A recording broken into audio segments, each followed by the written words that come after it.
Story: Saint Nicholas and the Children. Two little children lived with their old grandmother in a remote place in the Canadian forest. They were twin children, a boy and a girl, Pierre and Estelle by name, and except for their dress it was not easy to tell them apart. Their father and mother had died in the springtime, and in the summer they had left their old home because of its many sad memories and had gone to live with their old grandmother in a new home elsewhere. In this new home in the forest where they now lived, they were very poor, but they were not unhappy. Times were hard, and there was very little food to be had no matter how well their old grandmother worked. But they caught fish in the streams and gathered berries and fruit and birds' eggs on the wooded hills, and somehow throughout the summer they kept themselves from want. But when late autumn came and the streams were frozen over and the berries were all gone and there were no eggs, for the birds had all flown south, they were often hungry because they had so little to eat. Their grandmother worked so hard to provide for herself and the children that at last she fell very sick. For several days she could not leave her bed. And she said, "I want meat broth to make me well, and I must have good meat to make it.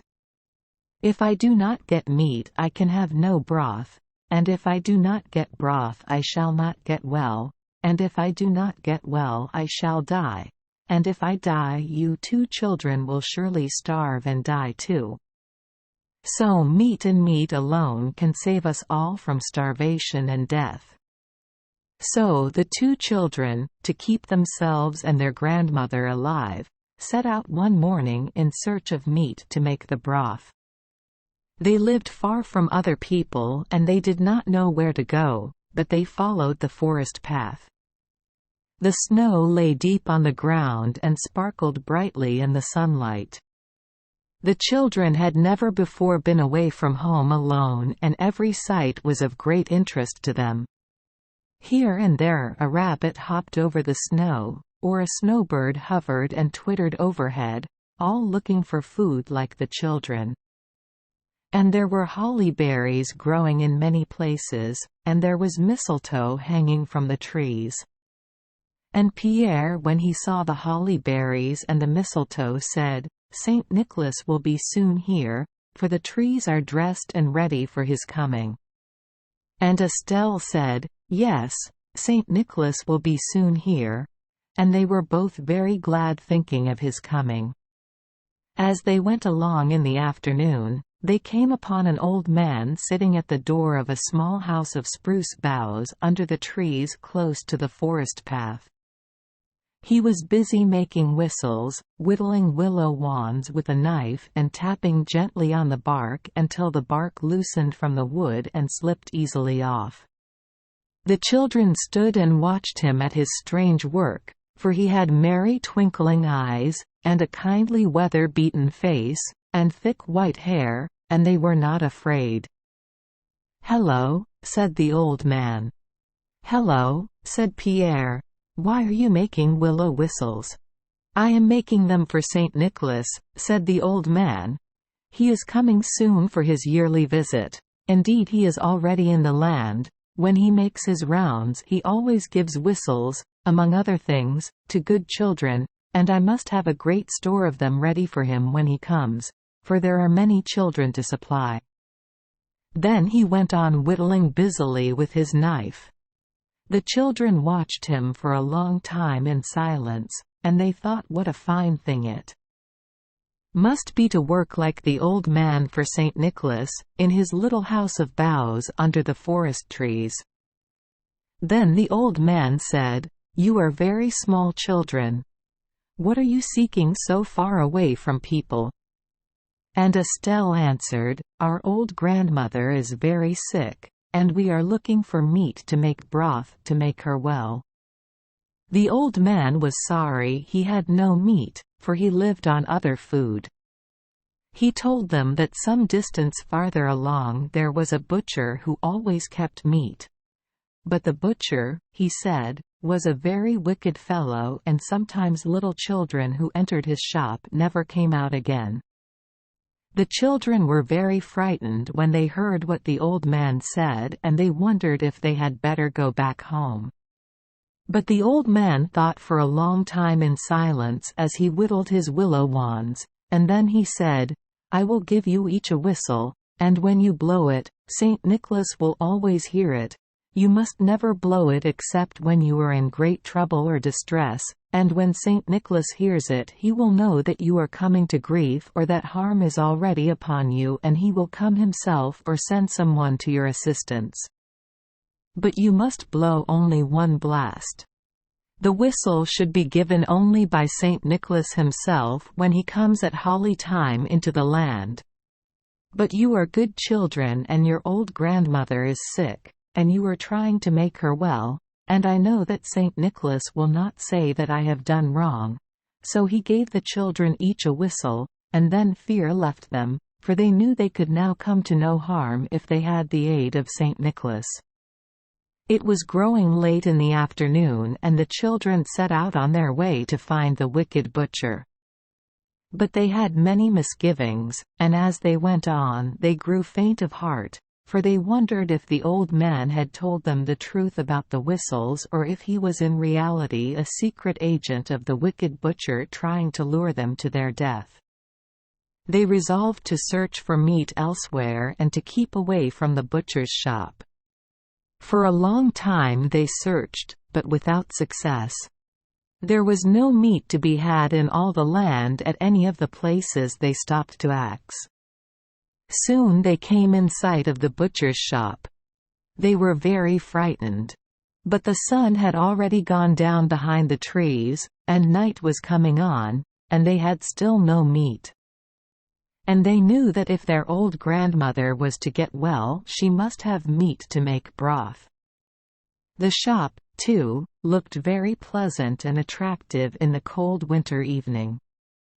Warm light was shining from a fire through the door, and in the windows were sausages, and fat birds, and big yellow pumpkins and cakes with red berries on the top. The children were hungry and wished for something to eat by the warm shop fire. They decided to enter the shop notwithstanding their fear, to buy some food, and to get meat for their grandmother's broth as quickly as they could. But before they entered the shop they thought it would be well, in order to be safe, to blow a blast on their whistle as the old man had told them, so that Saint Nicholas would know that they were in dread of harm. They stood for a time in the shadow of the great trees before the door and made ready to blow together. Pierre gave the signal and blew a long soft blast. But Estelle could not get her whistle from her pocket, and Pierre had finished his blast, all out of breath, before she was ready to blow.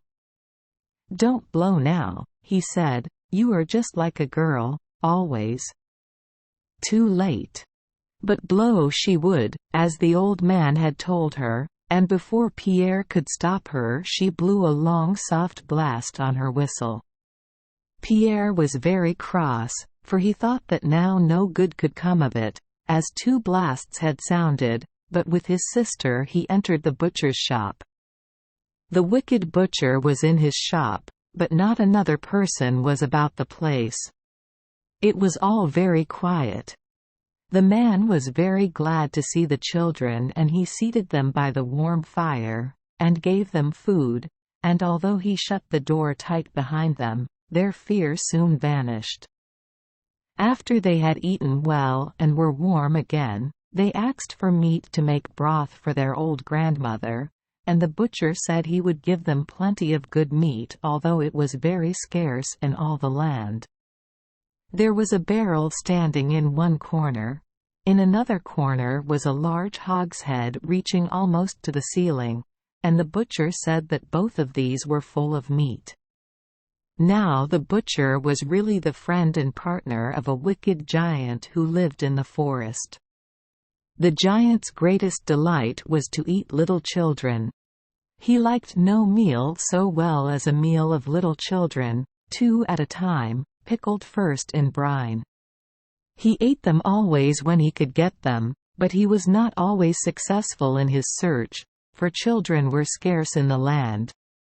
He was a great hunter and he was able to kill many animals in the forest and to secure much meat, so great was his strength, and once a week regularly he brought a great load of meat to the butcher and traded it for any little children the butcher managed to entice into his shop.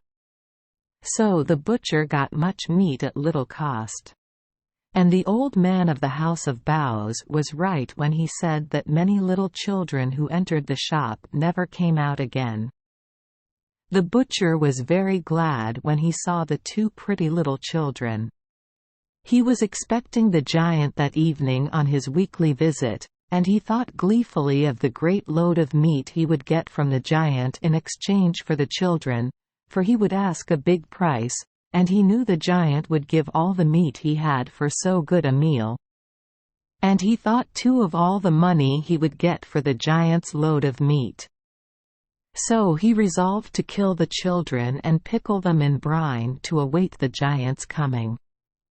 When the children had finished their meal and had warmed themselves by the fire, they made ready to go home and they asked for their meat. The butcher said he would get it for them. They looked up at the shelves, laden with more food than they had ever seen before, hams and cabbages and strings of onions. And the little children said, "There are good onions up there. We will buy some and take them home to our grandmother to put in her broth." The butcher said, "There are many kinds of onions in the box on the high shelf. You must pick out the kind you want. I will lift you up to the shelf so that you can see for yourselves." So he caught them each by the coat between the shoulders, and because of his great strength he lifted them high until they could look into the box and pick out the onions they wanted. As he took them down he thrust them straight out from his body at arm's length and held them there, and they laughed because of his great strength. Then he brought them together with terrible force so that their heads struck one against the other and they were stunned by the cruel blow. Then he threw them head first into the barrel in the corner, which was filled with brine, not with meat as he had said, and he left them there to pickle well. He was greatly pleased with the fine load of meat he would get in exchange from the giant, who, he knew, would appear before many minutes had passed. Soon the giant arrived. He carried on his back a great load of meat, and he also drew a sled heavily laden with many dressed carcasses of animals he had killed. "What cheer for me tonight, and what fortune!" he said to the butcher as he entered the warm shop with his load. And the butcher said, "Good cheer and fine fortune. I have a good fat pair for you tonight already pickling in the brine." Then he uncovered the barrel in the corner and showed the giant the two little children sticking head first in the pickle. The giant smacked his fat lips and chuckled and rubbed his great hands, so pleased was he with the sight of so good a meal. And he said, "We will let them steep well in the brine until tomorrow. I always like them very salt." They covered up the barrel, and then they bargained about the purchase of the meat.